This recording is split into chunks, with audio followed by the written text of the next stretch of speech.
하나님 우리 아버지와 우리 주 예수 그리스도로부터 오는 위로와 평강이 지금 이 시간 각 가정에서 가정 예배를 드리시는 팔복교회 성도 여러분들과 함께하기를 바랍니다.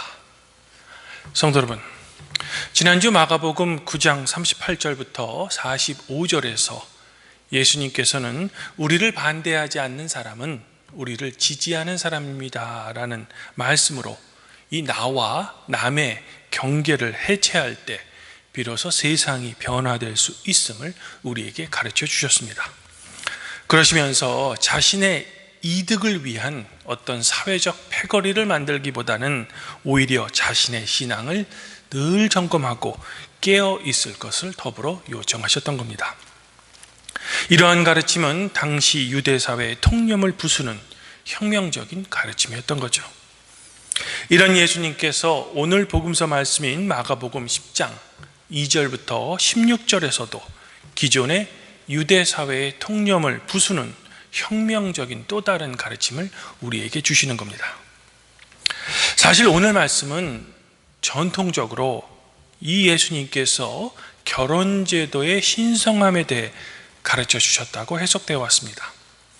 하지만 우리가 본문을 주의 깊게 읽다 보면 오늘 말씀은 결혼제도의 신성함보다는 오히려 당시 유대사회의 결혼제도의 비인간성에 대해서 지적하고 계신 겁니다. 그러면 왜 그런지 저와 함께 오늘 말씀을 살펴보도록 하겠습니다. 예수님께서는 늘 하시던 대로 이 백성들에게 가르치고 계셨죠. 그때 바리새인들이 예수님을 찾아와 이런 질문을 던지는 겁니다. 남편이 아내를 버려도 됩니까? 아마 이 질문에 대해 예수님의 그 답변에 따라서 바리새인들은 예수님을 시험하고자 했던 것 같습니다. 하지만 우리 예수님께서는 바리새인들의 이런 얄팍한 도발에 결코 넘어가실 분이 아니죠.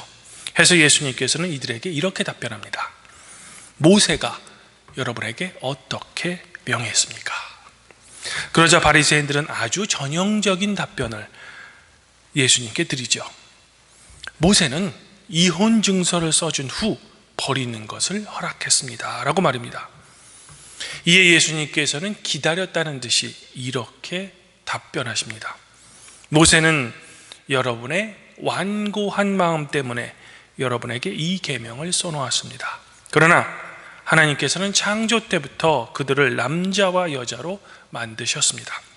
그러므로 사람이 자기 아버지와 어머니를 떠나 그 둘은 한 몸이 될 것입니다. 따라서 그들은 이미 둘이 아니라 한 몸입니다. 그러므로 하나님이 짝지어 주신 것을 사람이 갈라놓아서는 안 됩니다 라고 말입니다. 성도 여러분, 예수님 당시 유대사회에서 여성은 존중받아야 할 인격체가 아닌 그저 남성들의 소유물 정도로 여겨졌습니다.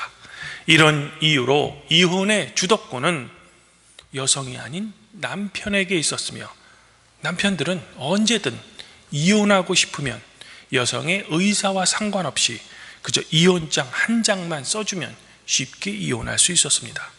그러므로 여성들은 이혼을 하는 것이 아니라 단지 남편들에게 이혼을 당하는 거죠.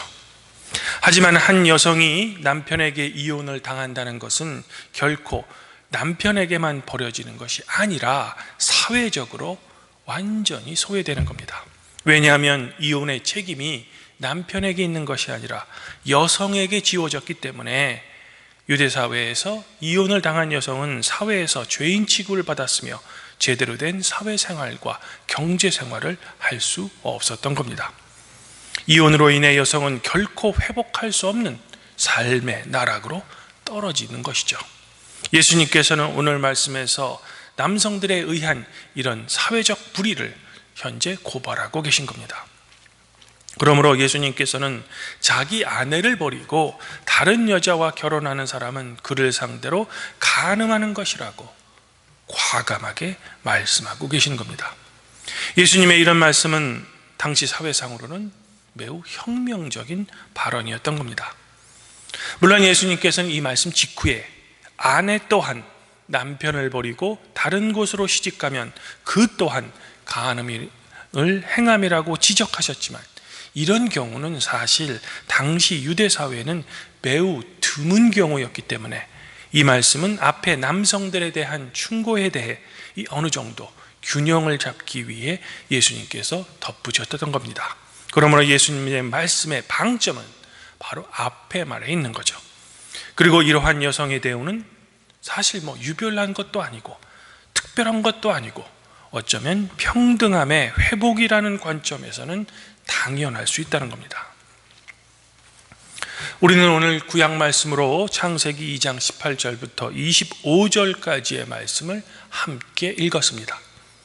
그런데 이 말씀 중 현대에도 여전히 잘못 해석을 하는 단어가 하나 있습니다. 그것은 바로 18절과 20절에 사용된 돕는 배필이라는 단어입니다.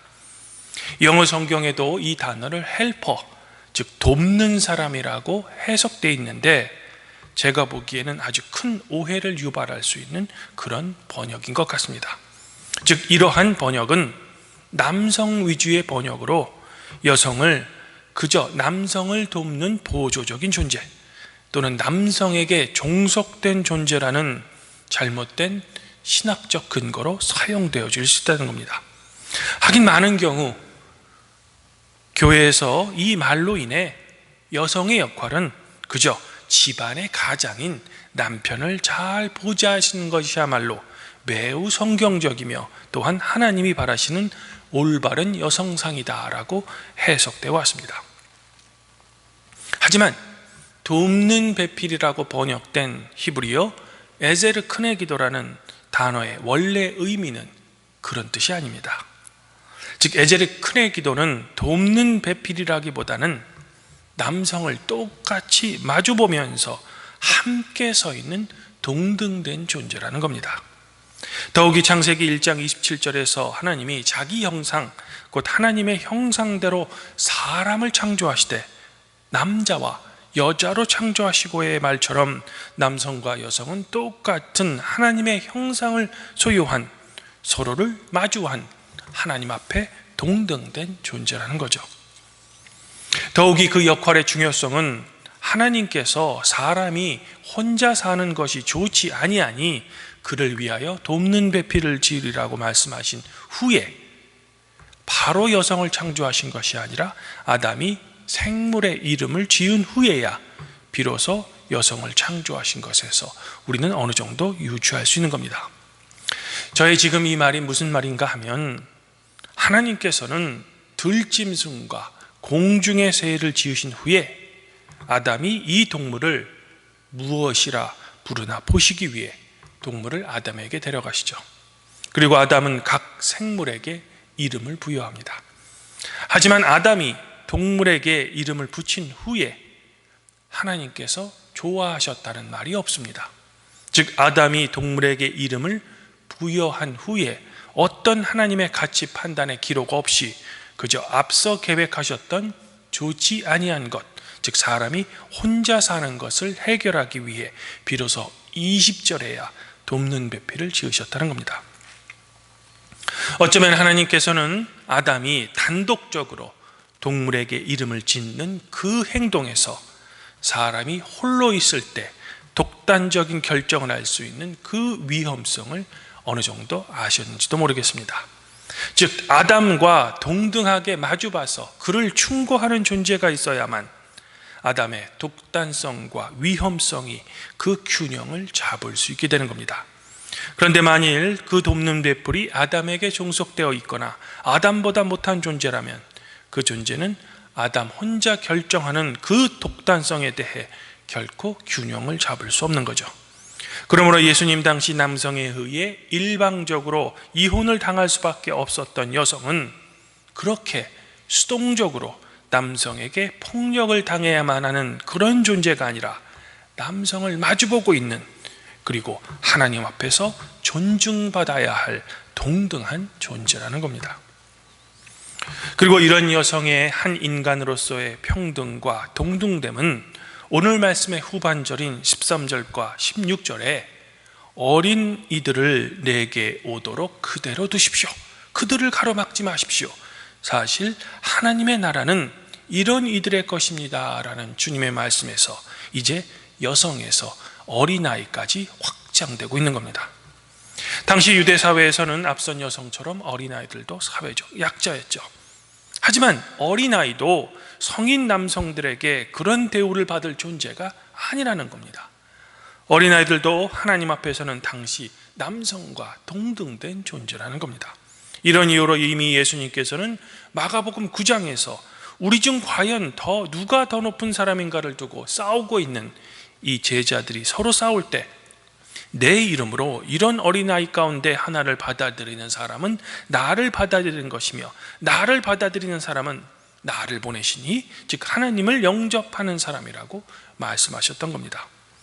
그리고 오늘은 내게 어린아이 데려오는 것을 결코 막지 말라라고 하신 겁니다.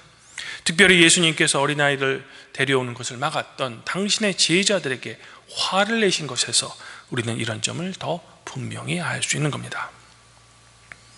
주님 안에서 한 형제자매인 팔복교회 성도 여러분, 지난주 말씀과 함께 오늘 말씀에서 예수님께서는 우리 그리스도인들에게 우리 인간의 전통적인 기준, 즉 이 땅의 기준과 하나님 나라의 기준이 얼마나 차이가 있는지를 우리에게 명백하게 보여주고 있는 겁니다.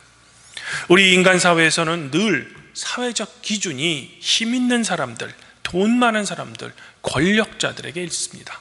이런 이유로 인간 사회의 약자들은 늘 억울함을 당하고 분통이 터지며 괴로움을 당하는 겁니다. 하지만 하나님 나라의 기준은 이혼의 주도권을 갖고 있는 당시 유대 사회의 남성이나 어린아이에는 다른 어른 남성에게 있는 것이 아니라 바로 남성들에게 이혼당할 수밖에 없는 약자인 여성과 어린 어른들에 의해 쉽게 짓밟힐 수 있는 어린아이에게 그 기준이 있다는 겁니다. 그리고 이러한 기준은 너무나도 당연하게 지켜야 하며 존중받아야 할 우리의 사회의 기준이라는 거죠. 이것을 오늘 말씀에서 여성과 어린아이를 예를 들어 우리에게 가르쳐주고 계신 겁니다. 그러므로 바라기는 아무쪼록 저희 팔복교회 성도 여러분들은 이른바 이 사회에 힘 있는 사람보다는 이 사회의 약자들을 더 돌보시고 그들을 보호하시며 그들에게 위로를 나누어 줄 수 있는 진정한 그리스도인이 되시기를 저는 지금 소망해 봅니다. 바로 우리가 그러할 때 우리의 주님께서는 오늘 시편 기자의 노래처럼 시온에서 성도 여러분들에게 복을 주시며 평강을 허락해 주실 것입니다. 이러한 하나님으로부터 오는 복과 평강이 저희 팔복교회 성도 여러분들 자신과 여러분들의 가정에 늘 함께 하기를 우리 주 예수 그리스도의 이름으로 간절히 축원드립니다. 그리하면 모든 지각이 뛰어나신 하나님의 평강이 그리스도 예수 안에서 성도 여러분들의 마음과 생각을 지켜주실 것입니다.